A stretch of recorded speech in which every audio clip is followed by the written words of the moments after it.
राम राम सभी को। और सब ठीक ठाक होंगे, हंसते मुस्कुराते होंगे, क्योंकि हंसते मुस्कुराना सबसे ज़रूरी है। जीवन अच्छे से जीना बहुत ज़रूरी है। तो भाई ये चैनल जो शुरू किया था ये केवल मजाक मजाक में शुरू किया था।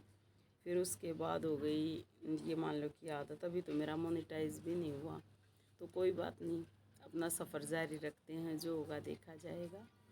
तो भाई तबीयत डाउन रहती है मेरी, मैं ज़्यादा ठीक नहीं रहती। कभी भाई गले में दर्द है, कभी पैरों में है, कभी कमर में है।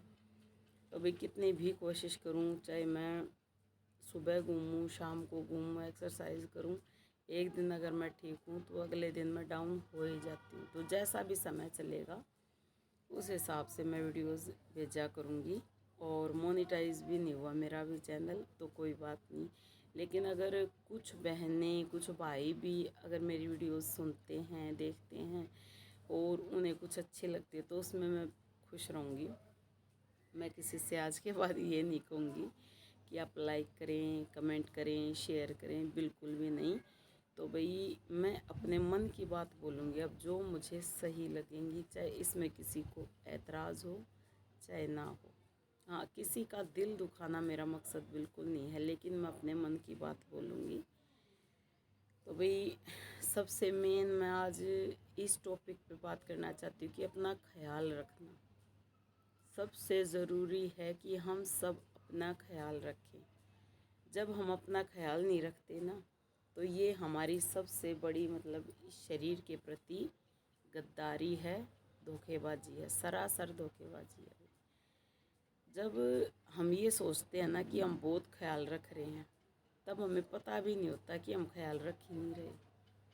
तो भाई ये बात मुझे कैसे रियलाइज़ हुई, कैसे महसूस हुई, वो बताऊंगी। हम मंदिर में गए थे भाई, जैसे एक दादी जी हैं उनके साथ में गई थी। मैं अपने बारे में बता दूं, मेरा मतलब मेरी हम उम्र बहनों से कम वास्ता रहता है, बल्कि जो मुझसे बड़ी हैं बुज़ुर्ग हैं उनसे ज़्यादा रहता है मेरा। मतलब मैं अपने से बुज़ुर्ग औरतों से ज़्यादा क्लोज़ हूँ। जैसे सत्संग में जाना, भाई भजन गाना सुनना मुझे ज़्यादा नहीं आते, लेकिन मैं साथ में गाती हूँ, मुझे खुशी मिलती है। तो अपना अपना इंटरेस्ट होता है ये। तो भाई बचपन में भी मैं अपनी दादी के बहुत ज़्यादा क्लोज़ थी, मेरी दादी से ज़्यादा मतलब बातें करती थी। मेरी कोई ख़ास मतलब मैंने इतनी सहेलियाँ नहीं बनाई थी, हाँ 4-5 कुछ ऐसी थी, लेकिन जो थी वो बहुत ही ज़्यादा ख़ास थी। तो भाई वो आती थी, मैं भी उनके पास जाती थी, हम मिल के भाई अपना जैसे जन्मदिन है तो एक दूसरे से बातचीत करते थे, मिलते जुलते थे।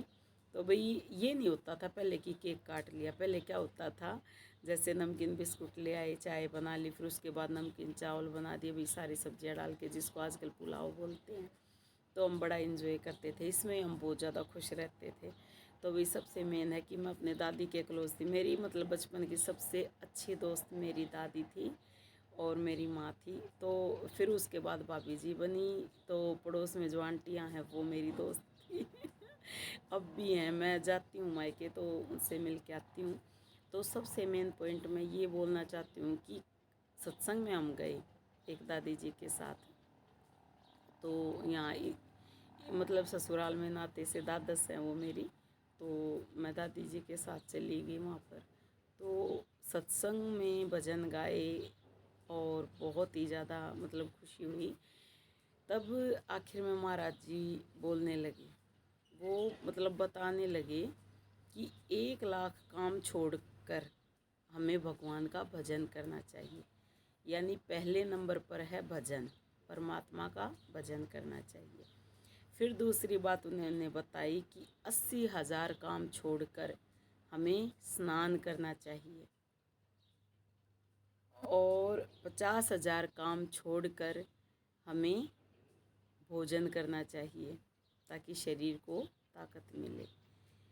25,000 या 30,000 काम छोड़ के हमें आराम करना चाहिए, क्योंकि ये शरीर एक मशीन है, इसका ख्याल नहीं रखा गया तो ये बिल्कुल ख़त्म हो जाएगा। तो भाई एक तरह से क्या हुआ कि मैं सोच में पड़ गई आराम के मामले पर। आराम की बात आई ना, तो मैं सोच में पड़ गई कि आराम, ये तो मुझसे गलती हुई है भाई। मैं नहीं कर सकी। तो भी मुझसे गलती कहाँ हुई, जैसे मैं लॉकडाउन में क्या करती थी, मुझे धुन चढ़ गई थी, एक धुन, एक कहते हैं ना एक लक्ष्य हो जाना। तो भाई लॉकडाउन में क्या हुआ कि मेरे हस्बैंड की ड्यूटी नौकरी छूट गई थी। छूट गई क्या, मैंने ही छुड़वाई थी कि कहीं आपको कुछ हो ना जाए। भाई कोरोना टाइम चल रहा था तो छुट्टी करवा दी। उसके बाद सबसे मेन बात कि काम कैसे चले। अब मेरी दुकानदारी थी सूटों की, कपड़े की, भी बच्चों के सेट वगैरह, बच्चों के जैसे पेन पेंसिल वगैरह, खाने पीने की कुछ चीज़ें इस तरह, बिस्कुट नमकीन वगैरह रखती थी। तो दुकान चल रही थी, उसमें मुझे लगा कि काम नहीं चलेगा, हम खेती की तरफ चले। फिर हमने अचार डाला। अचार क्या हुआ कि 10 बजे तक, जैसे मेरे हस्बैंड और मैं लगे, 10 बजे 11 बजे तक हमने, मतलब 7-8 बजे खाना खा के हम लगते थे। ये कई बार तो शाम को 5 बजे लग जाते थे। दोपहर में लेके आते अम्बियाँ, कच्ची अम्बी, और फिर लग जाते उनको काटने के लिए। फिर 10-11 बजे तक मेरे हस्बैंड कटवा के वो तो सो जाते। फिर उसके बाद जो काटी हैं उनमें नमक हल्दी मिला के उनको, मतलब कहते हैं कि नून में दाबना, हरियाणा में कहते हैं नून में दाब दो भाई इन अम्बिया ने। तो भाई वे कच्चे आम, मतलब कटे हुए नमक में दबाए जाते। मैं दबाती, फिर उसके बाद जो दबाए हुए थे उनको फैलाती। तो फिर जो फैले हुए होते उनमें मसाला मिला के अचार डालती, और जो अचार डला हुआ होता उसमें मैं तेल डालती, क्योंकि तेल हल्का गर्म करके उसको ठंडा होने के बाद डाला जाता है।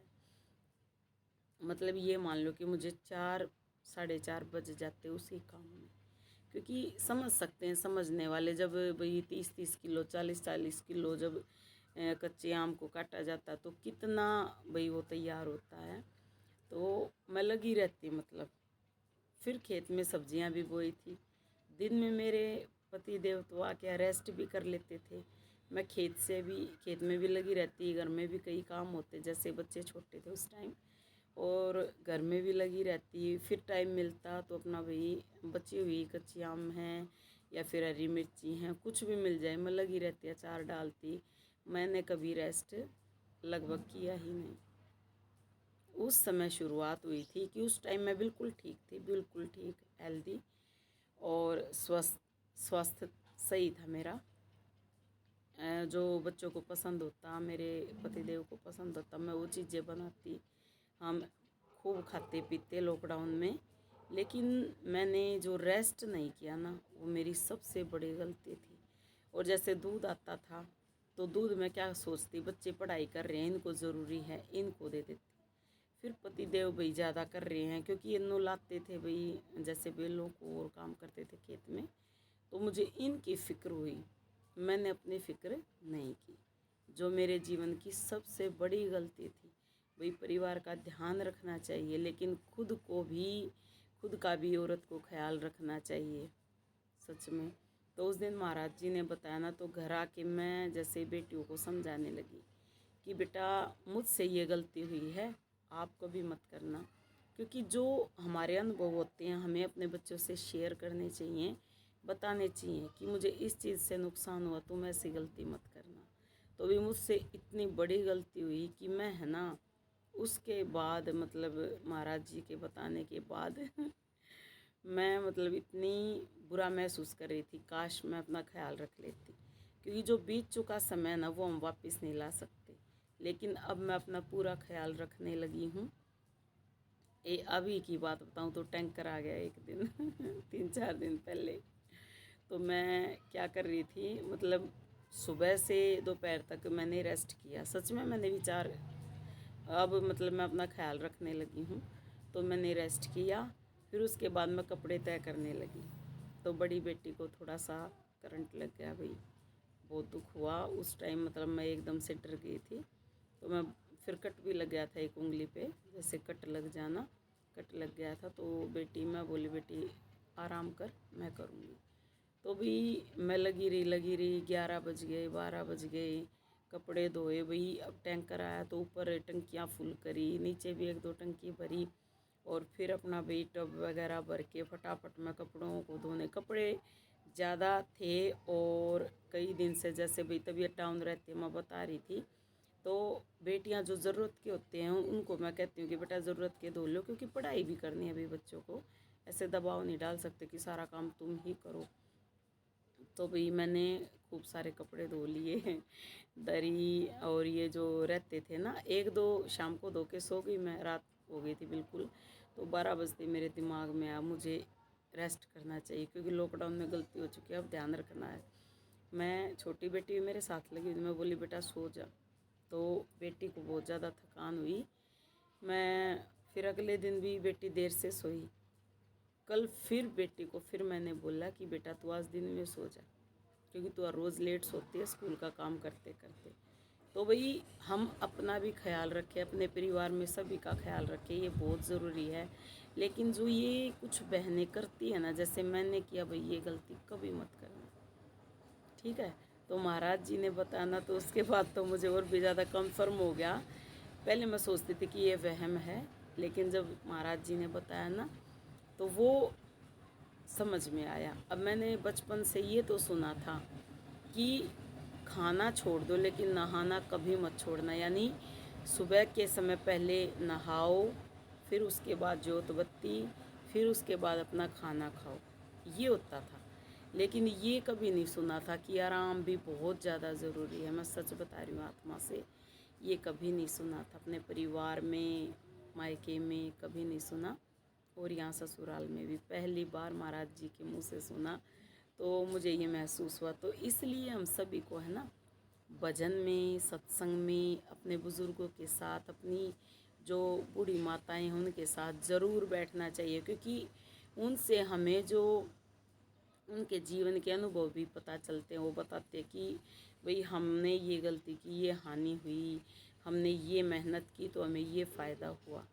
तो भाई बात बहुत ज़्यादा हो गई, लंबी हो गई वीडियो आज तो भी, लेकिन मेरी बातों को ध्यान से सुन के ये ज़रूर समझ लेना, क्योंकि हो सकता है कुछ बहनें मेरी तरह भाई ये गलती कर रही हूँ कि मुझे ये भी करना है, मुझे वो भी करना है। अगर 10 बजे से ज़्यादा टाइम हो जाए तो अपना रेस्ट का सोचो। अगर मान लो आपको टाइम काफ़ी टाइम तक करना, तो अगले दिन उस नींद को ज़रूर पूरा करो। भाई नींद सबसे ज़रूरी बताई है। सच में मुझे इतना ज्ञान था ही नहीं, लेकिन सच बात ये भी है कि जब हम अपने बड़ों के साथ बैठते हैं, कुछ ज्ञानी इंसान कुछ बताते हैं, तो उन बातों को हमें अमल करना चाहिए। और मैं बहुत ज़्यादा अपना ख्याल रखूँगी अब।